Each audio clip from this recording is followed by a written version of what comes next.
नमस्कार दोस्तों, मैं हूं संजय तिवारी। आप देखना शुरू कर दिए हैं बजरंग प्रहार न्यूज। जैसे कि आपको पता है, मीरा भाईंदर महानगर पालिका का चुनाव नज़दीक आ गया है। नामांकन भरने का दिन सिर्फ 2 दिन बचा है। हर एक पार्टी अपनी अपनी नामांकन भरना और प्रचार करना दोनों तैयारी पूरे जोर शोर से कर रखी है, लेकिन भाजपा और शिवसेना का अभी तक महायुति नहीं हुई। दोनों का चर्चा हुआ, लेकिन बात नहीं बनी।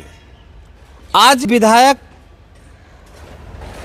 और महाराष्ट्र राज्य के परिवहन मंत्री प्रताप सरनाईक ने एक पत्रकार परिषद रखी थी। आज के पत्रकार परिषद में उन्होंने बताया कि हम उनसे चर्चा किए। चर्चा में उन्होंने शिवसेना को 12 से 13 सीट देने को तैयार हैं, जो सम्मानजनक नहीं है। 24 घंटे का हम इंतज़ार करेंगे। 24 घंटे में अगर कोई निर्णय नहीं आया तो हम पूरी सीट पे लड़ने को तैयार हैं। आइए हम आपको सुनाते हैं पत्रकार परिषद में विधायक व परिवहन मंत्री प्रताप सरनाईक ने पत्रकारों से बातचीत करते हुए क्या जानकारी दी। सबसे पहले मैं यही आपसे कहना चाहता हूं कि राज्य में 29 महानगर पालिका है और सब जगह पे महायुति हो, ऐसे वरिष्ठ सब प्रमुख नेताओं की ख्वाहिश थी और उस हिसाब से हम लोग सभी जगह पे चर्चा कर रहे हैं। मैं जहाँ का संपर्क मंत्री हूँ सोलापुर, वहाँ पे युति की चर्चा चल रही है। मैं संपर्क मंत्री हूँ वसई विरार का, वहाँ की युति की चर्चा अंतिम हो गई है। मैं विधायक हूँ ठाणे का, तो वहाँ पे भी महायुति जो है अंतिम चरण में है।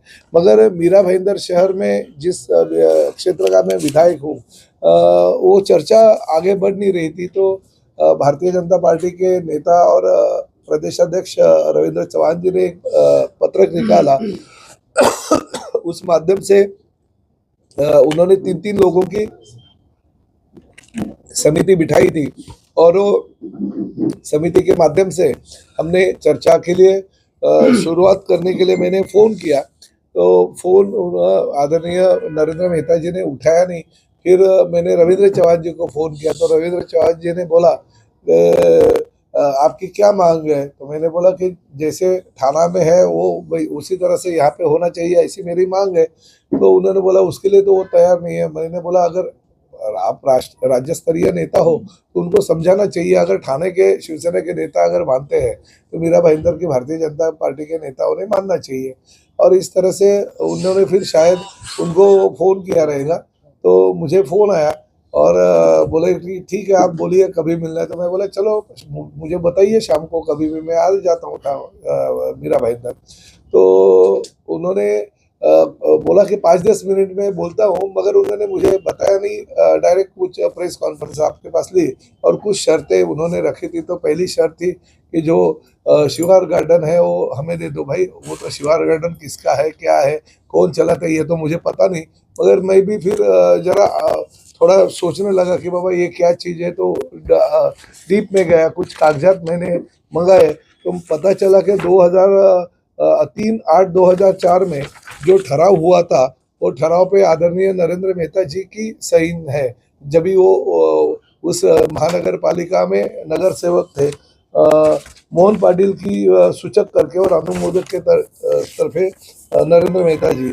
और दूसरा ठहराव 18/5/2006, उसमें तो हैरल बोर्जिस और परशुराम पाटिल ये दोनों के साइन है। तो उस वक्त तो हैरल बोर्जिस कौन से पार्टी में थे मुझे पता नहीं है, मगर आज तो उनके पार्टी में है। तो ये तो उन्होंने अगर सोचते थे वही, और 10 साल उनकी सत्ता थी तो उसी दौरान उन्होंने करना चाहिए था। अभी तक क्यों रखा है 20-22 साल। तो ठीक है, ये तो हमारा कुछ उसमें इंटरेस्ट नहीं है, हमको पता नहीं वो क्या है किसका है। मगर एक बात जरूर है कि युति में ऐसी चर्चाएं नहीं होती है। तो उन्होंने जो भी निर्णय लेना है मुख्यमंत्री जी के पास जाके बोलना चाहिए, उसके बारे में कमिश्नर से बात करना चाहिए। हमारे युति का और उनका क्या संबंध, ये व्यक्तिगत विषय अगर रहेगा तो युति में बाधा नहीं डालनी चाहिए। हाँ, उन्होंने दूसरी बात कही थी कि हमारे कार्यकर्ता वो वापस दे, तो मैं देने के लिए तैयार हूँ, आज भी मैं ना नहीं बोलता हूँ। मगर क्या हो गया कि 4 नगर सेवक जो हमारे सिंबल पे चिपके आए थे, वो उन्होंने उस वक्त खरीद लिए थे। हम ये कार्यकर्ता अगर देंगे तो नगर सेवक हमें उनको देना चाहिए। रही आज कुछ लोगों का प्रवेश की बात, तो कल हमारे उन्होंने 2 कार्यकर्ता युवा सेना के लिए, इसलिए आज हमने सिर्फ 200 ले लिए उनके। तो ऐसा तो आदान प्रदान तो होता ही है, उसमें कोई दो राय नहीं है। मगर महायुति की चर्चा अभी ज़्यादा लंबा हम खींच नहीं सकते, क्योंकि 2 दिन में फॉर्म भरना है, सोमवार और मंगलवार, तो अंतिम कोई निर्णय तो लेना जरूरी है। इसलिए मैं आपको आपके माध्यम से यही कहना चाहता हूँ कि माननीय मुख्यमंत्री जी से मैंने सुबह बात की और उनको कहा कि इस तरह से हमारी चर्चा चल रही है कि ठाणा पे धरती पे मीरा भाईंदर का भी हो जाए। तो उन्होंने मेरी सब बात सुन के लिया और उन्होंने कहा कि मैं निश्चित रूप से नरेंद्र मेहता जी को इसके बारे में या रविंद्र चौहान को इसके बारे में बताता हूँ।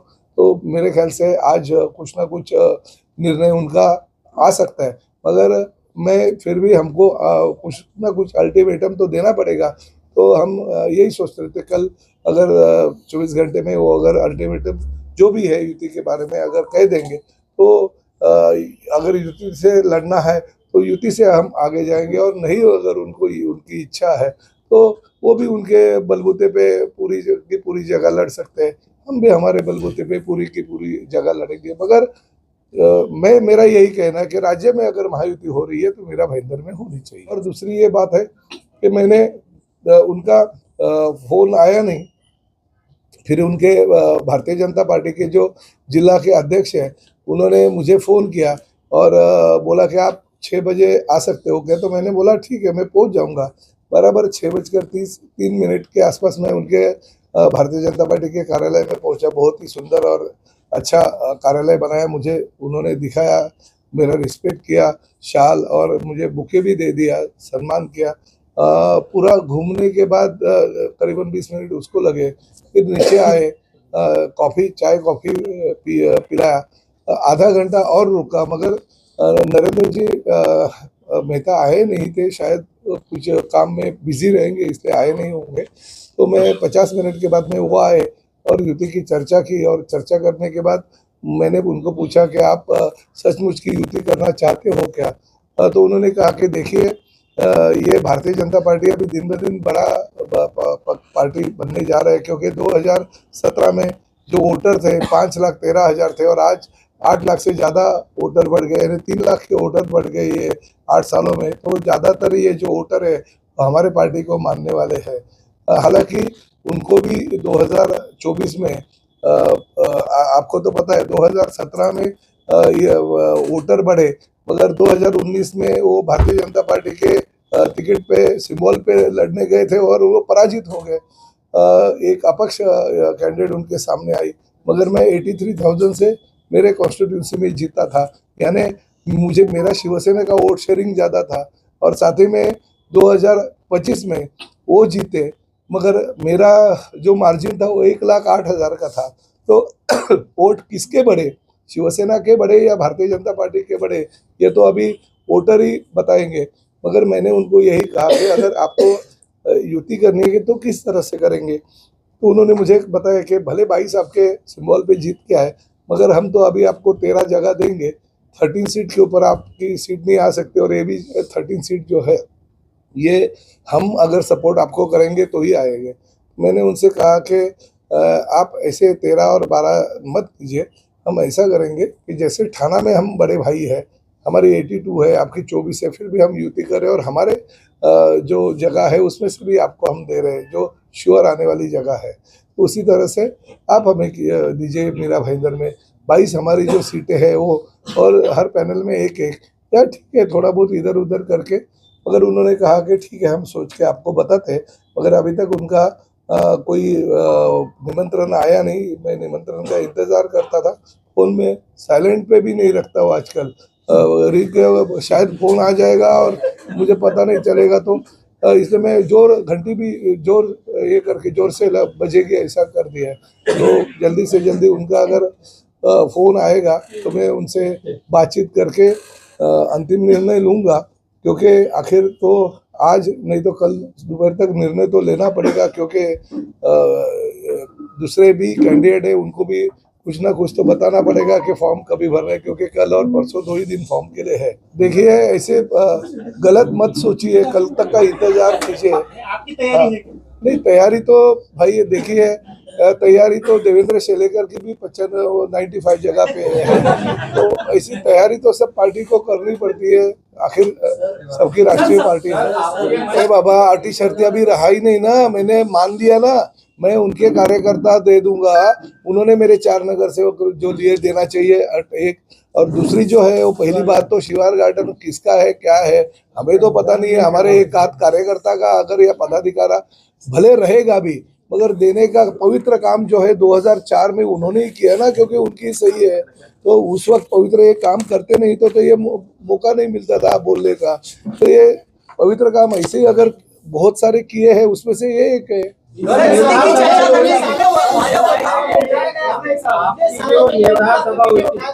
चुनाव के मौके पर ये मुद्दा उठाया गया, कैसे देखते हैं आप?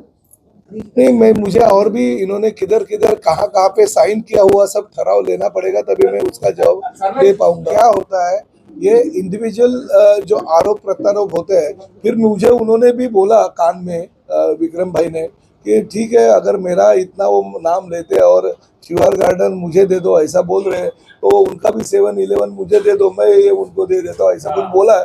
मगर वो मैं कुछ बोलना नहीं चाहता, क्योंकि पर्सनल है और उनकी चर्चा चालू है। वो खासदार हमारे जो है वो ठाणे और नवी मुंबई के लिए प्रमुख माने हैं, क्योंकि ठाणे के चर्चा में मैं नहीं होता हूँ, इसलिए मुझे हमारे पार्टी के प्रमुख आदरणीय एकनाथ शिंदे साहब ने मीरा भाईंदर की चर्चा का अधिकार पूरे के पूरे मुझे दिए, और नवी मुंबई और ठाणे के पूरे चर्चा का अधिकार नरेश मस्केश जी को दिए है। मैंने यही कहा ना कि 22 हमारी जो सीटें हैं जो सिंबल पे जीत के आई, वो प्लस हर जहाँ पे हमारा नगर सेवक नहीं है, वो हर प्रभाग में एक हमें मिला जाए। जैसे थाना में हमने हमारी और उनकी बातें चली, मुझे जवाब नहीं आया।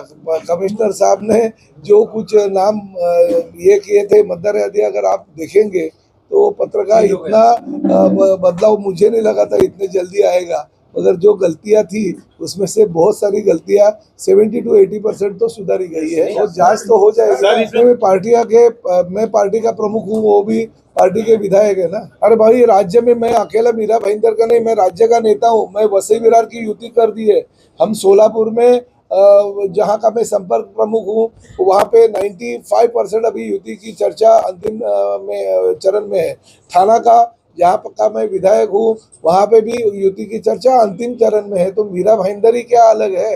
अभी आपने सुना कि विधायक व परिवहन मंत्री प्रताप सरनाईक ने पत्रकारों के सामने अपना दर्द बयान किया, और उन्होंने बताया कि अगर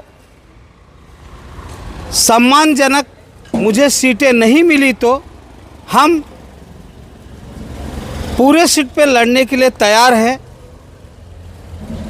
तो इस बारे में आगे जो भी जानकारी मिलेगी हम आपको समय समय पर बताते रहेंगे।